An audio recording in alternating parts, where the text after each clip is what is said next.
हमारे यहाँ मकतबों में इसी अंदाज से तरबियत होती है।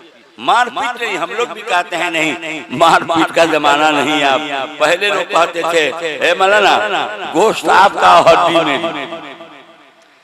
यानी मार करके हो जैसे हो इनको पढ़ा दीजिए, बदन से गोश्त न रहे, गोश्त आपका और हड्डी हमारी, हड्डी रहेगी तो फिर गोश्त चढ़ जाएगा।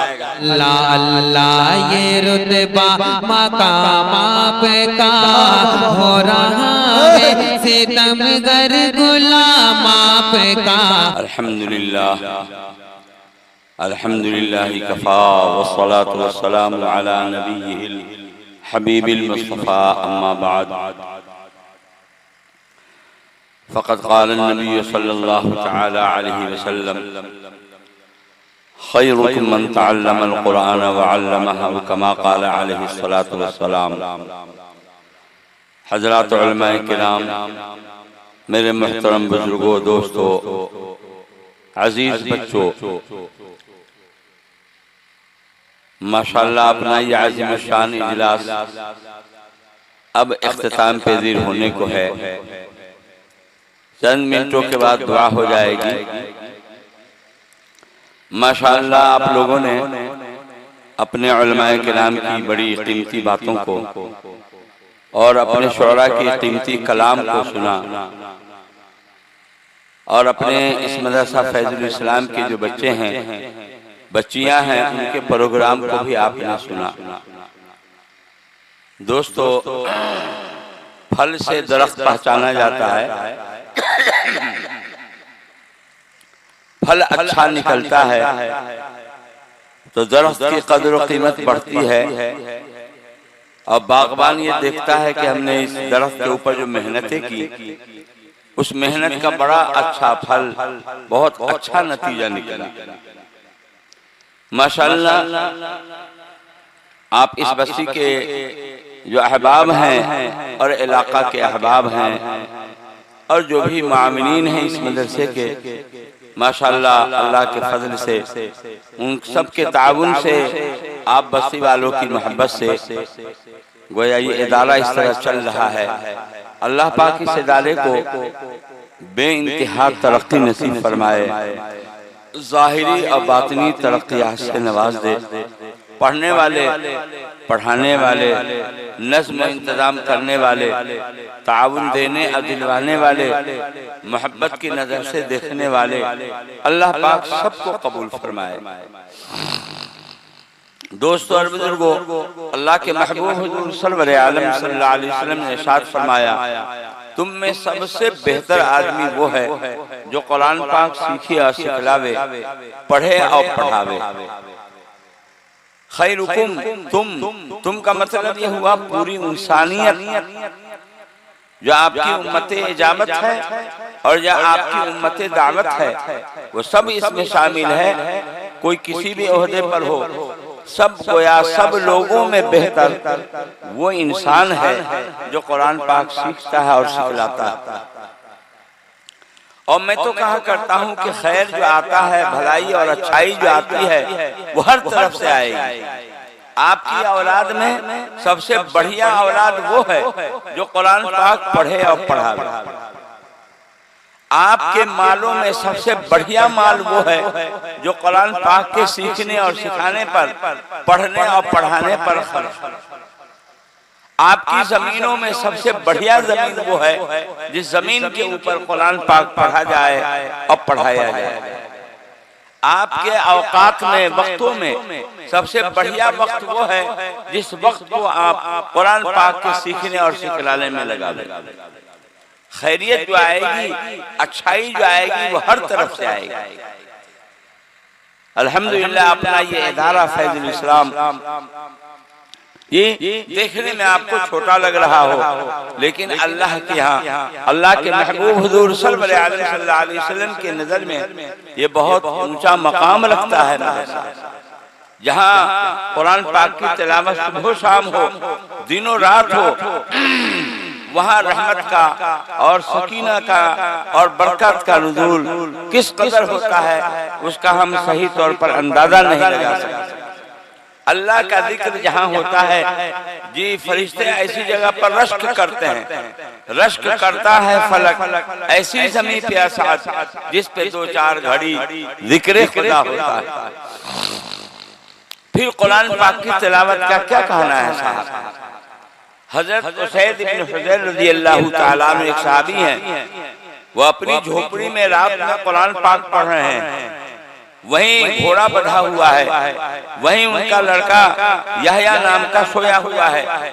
जब ये कुरान पाक पढ़ते हैं नफिल नमाज में तो घोड़ा बिदकने लगता है, और जब मौकूफ कर देते हैं तो घोड़े का बिदकना बंद हो जाता है। कई मर्तबा ऐसे ही किया। आज जा करके नमाज को खत्म करके बाहर निकल करके देखा कि भाई क्या बात है, कौन अचंभी मखलूक है जिसको देखकर ये घोड़ा बिदक रहा है।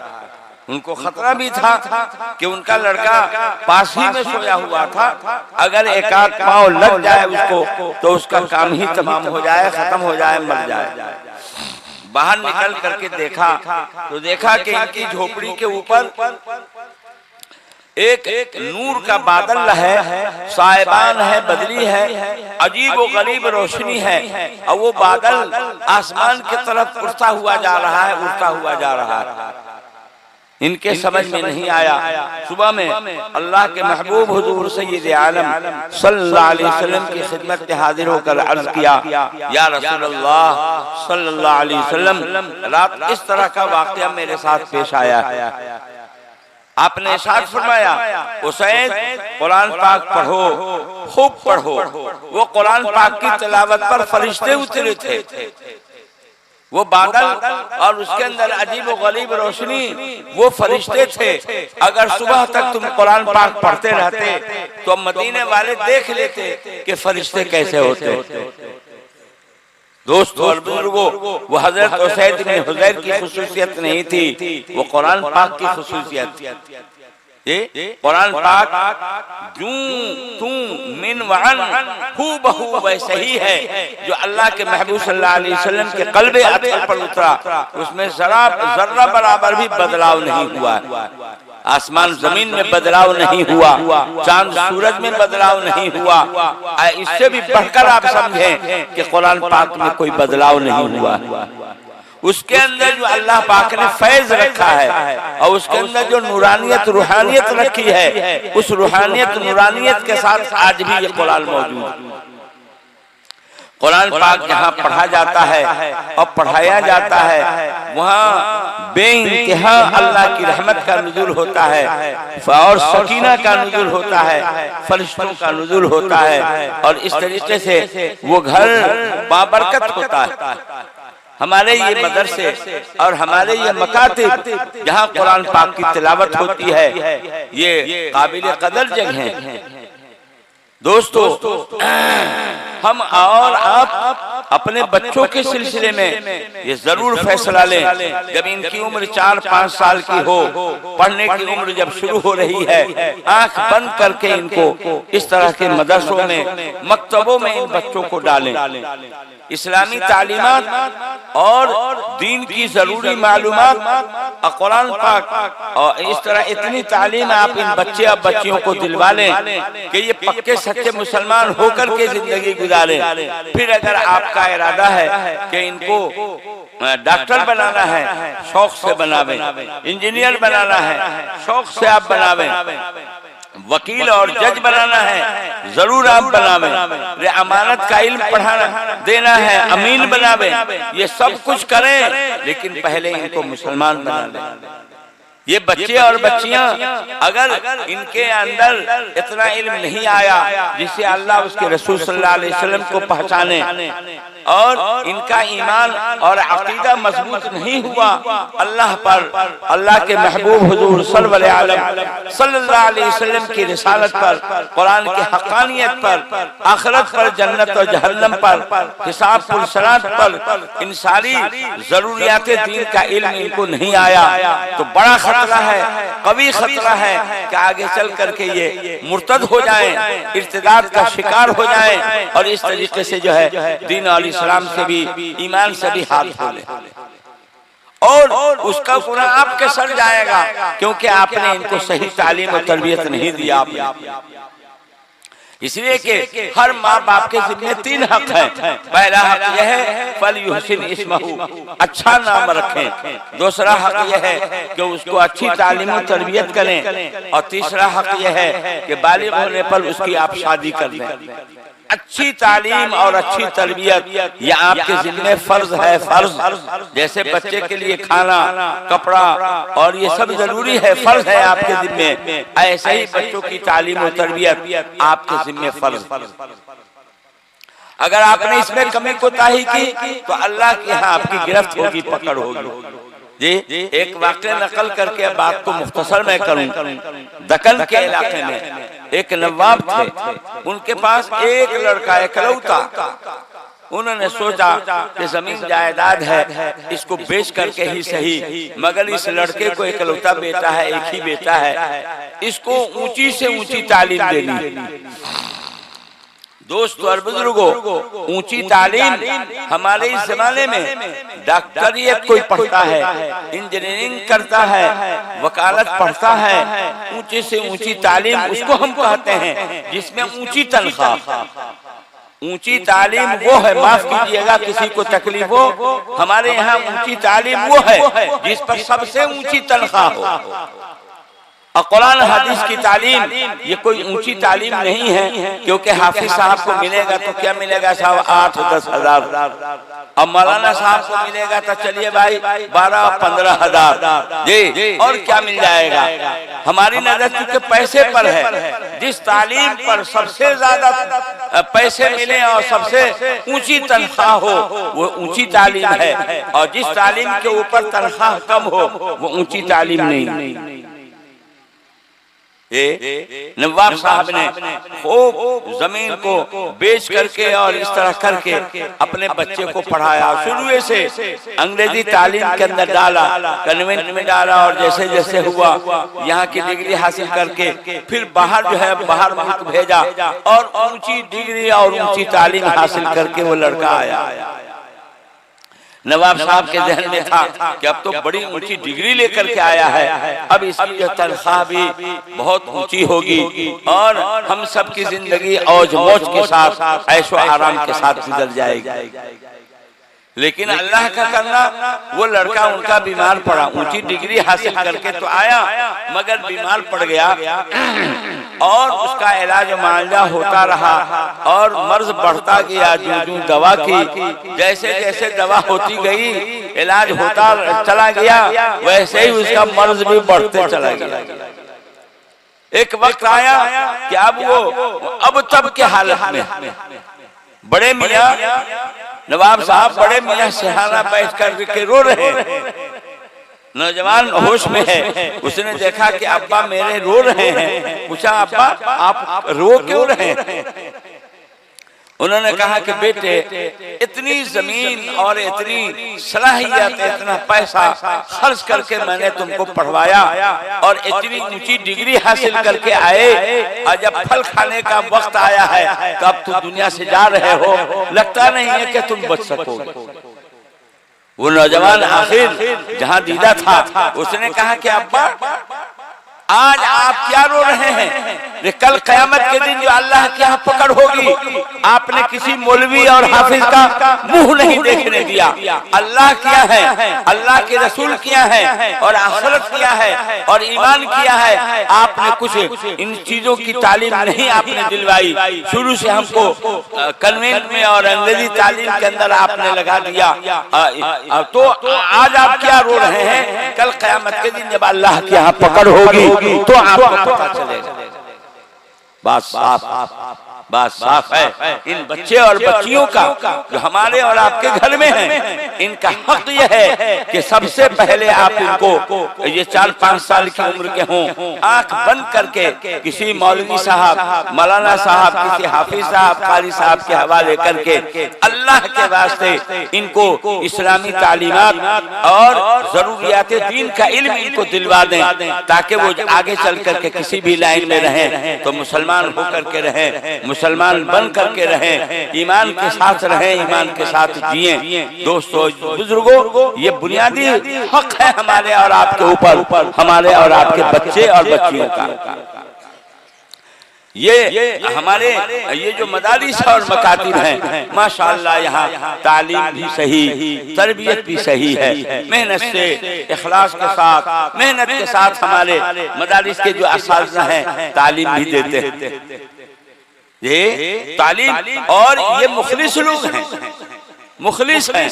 मुखलिस इसलिए हैं कि ये 6 घंटे की हाजिरी बनाते हैं। रजिस्टर जो इनके यहाँ चलता है 6 घंटे की हाजिरी, लेकिन ड्यूटी देते हैं 24 घंटे। मगरिब ऐशा के बीच देखिए पढ़ा रहे हैं हमारे काली साहब, इसकी क्या तनख्वाह दे रहे हैं? फजर से पहले पढ़ा रहे हैं, अल्हम्दुलिल्लाह।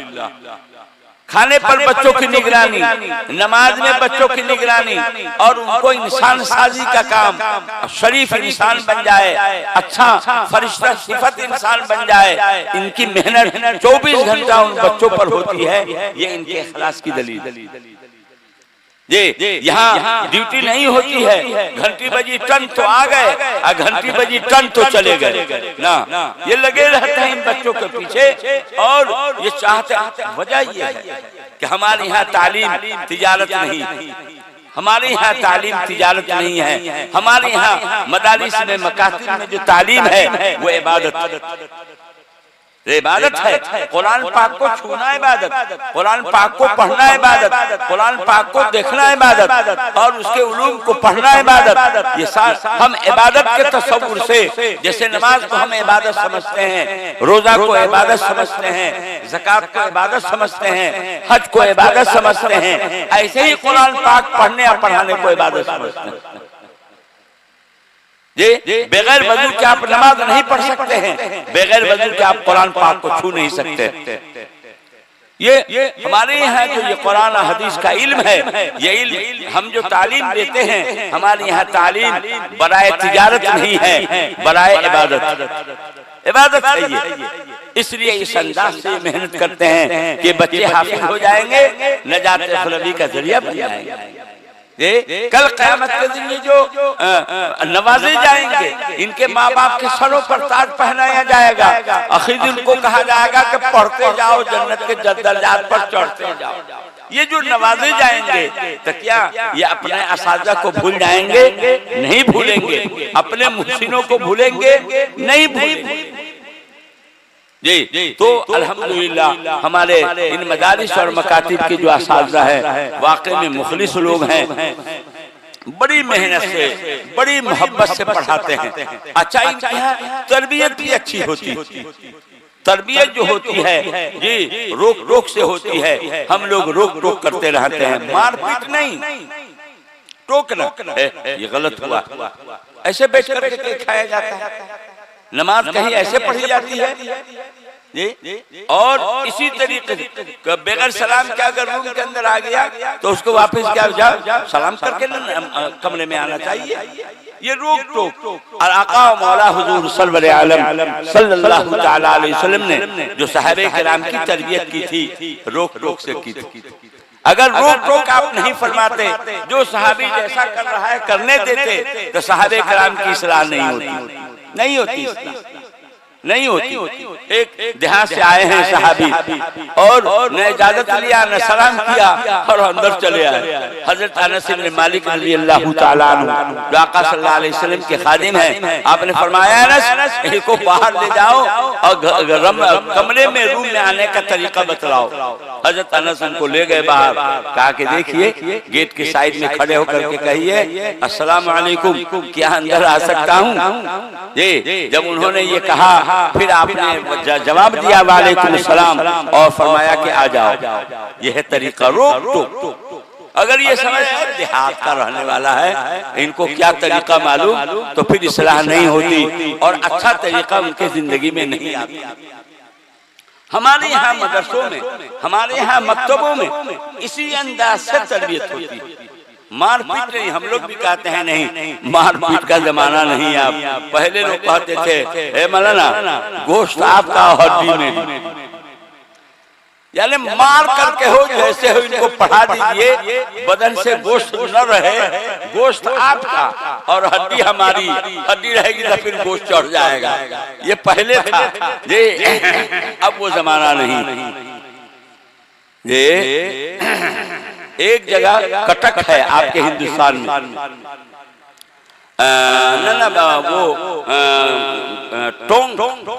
टोंक जो है ना, एक जमाने में हाफिजों के लिए मशहूर था। एक हाफिज साहब का नाम था हाफिज कुल्हाड़ा। रे कुल्हाड़ी या कुल्हाड़ा ना जानते हैं आप? तो हाफिज साहब का नाम था कुल्हाड़ा, कुल्हाड़ा हाफिज साहब।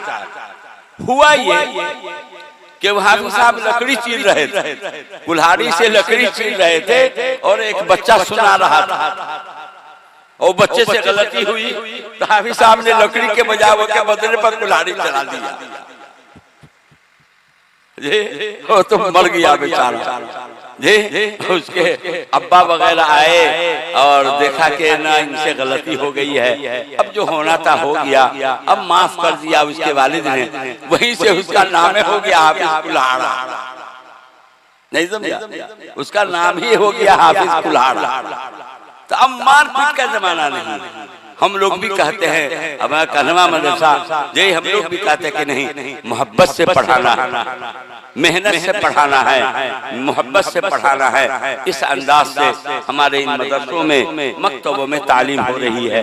दोस्तों और बुजुर्गों, इन मदरसों की कदर करें, अपने हाफिजों, अपने बच्चों को हाफिज बना लें, भतीजों को हाफिज बनावें, पोतों को हाफिज बनावें, नवासों को हाफिज बनावें, भाइयों को बनावें, खानदान में किसी को भी हाफिज बनावें, मगर हाफिज बना करके अपने लिए नजात उखरवी का सामान कर लें, ताकि ये बख्शिश का कल सामान बन जाए। क्योंकि कल क़यामत के दिन इन हाफिजों को कहा जाएगा कि तुम अपने खानदान के वो 10 आदमी चुनो जिनके ऊपर जहन्नम वाजिब हो चुकी है, फैसला हो गया है, और सिफारिश करेंगे ये हाफिज लोग, और उसके खानदान के 10 आदमियों को जहन्नम के बजाय जन्नत में उनको दाखिल करने की, ले जाने की इजाजत दे दी जाएगी।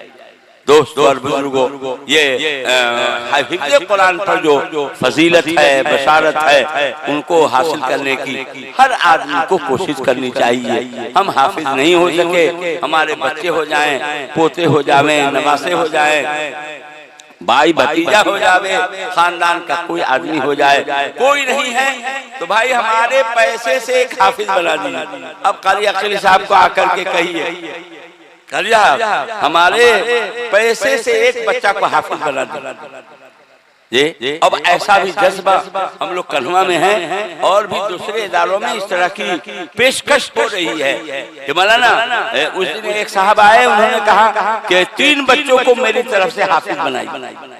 यह है जज्बा कि भाई हम नहीं हो सके, हमारी औलाद में कोई नहीं है, तो कम से कम हमारे सरमाए से, पैसे से कोई तो हाफिज हो जावे कि कल क़यामत के दिन जब वो बख्शा जाएगा तो अपने मुहसिनों को वो नहीं भूलेगा, और मेरे साथ भी उसके साथ उसका एहसान का मामला होगा तो हम भी उसके साथ साथ बख्श दिए जाएंगे। हदीस में आया कि जहन्नमियों की लाइन लगी होगी, एक तरफ से जन्नतियों की लाइन लगी होगी। सब जहन्नमी की लाइन में से एक आदमी आएगा और जन्नती के सफ में से एक आदमी से कहेगा, अस्सलाम वालेकुम भाई, आप हमें नहीं पहचानते हैं, फलां मौके पर आपको हमने पानी पिलाया था, फलां जगह जो थे खड़े हुए उस मौके पर हमने आपको पानी पिलाया था जी, आप जन्नत में जा रहे हैं, हम लोगों की लाइन जहन्नम में लगी हुई है जी। तो फौरन उसको एहसास होगा, याद आएगा और उसकी सिफारिश करेगा कि अल्लाह मेरे लिए तो जन्नत का फैसला है, जा रहा हूँ, लेकिन आपके इस बंदे का एहसान मेरे ऊपर है, फलां मौके पर इसने मुझे पानी पिलाया था, अल्लाह इसे भी बख्श दीजिए। चुनांचे वो भी बख्श दिया जाएगा और इस जन्नत में चले जाएगा। होगा मुख्तलिफ बहानों से अल्लाह बख्शेंगे, मग़फ़िरत फरमाएंगे। अल्लाह पाक हमारे लिए और आपके लिए, सबके लिए जन्नतुल फिरदौस के फैसले फरमाएं। तो दोस्तों इन मदरसों की कदर करें, ताउन दें, दिलवावें, मोहब्बत की नजर से देखें। आपके पैसे से पहले आपके बच्चे यहाँ पहुँचे, आपकी बच्चियाँ पहुँचे। बड़ी खुशी की बात है, ये बच्चे भी हाफिज हुए, ये बच्चियाँ भी हाफिज हुई। कितने सआदतमंद हैं इनके वालिदैन और इनके खानदान, इनके घराने के लोग जी, ये बच्चे हाफिज और ये बच्चियाँ हाफिजा हुई। अल्लाह हिफ्ज़ कुरान को इन बच्चों के हक में, इदारे के हक में, इनके असातिज़ा के हक में, इनके खानदान के हक में, इस बस्ती के हक में हर तरह से खैर का, बरकत का इसको जरिया बनाए। हम सबको कहने सुनने से ज्यादा अमल की तौफीक नसीब फरमाए।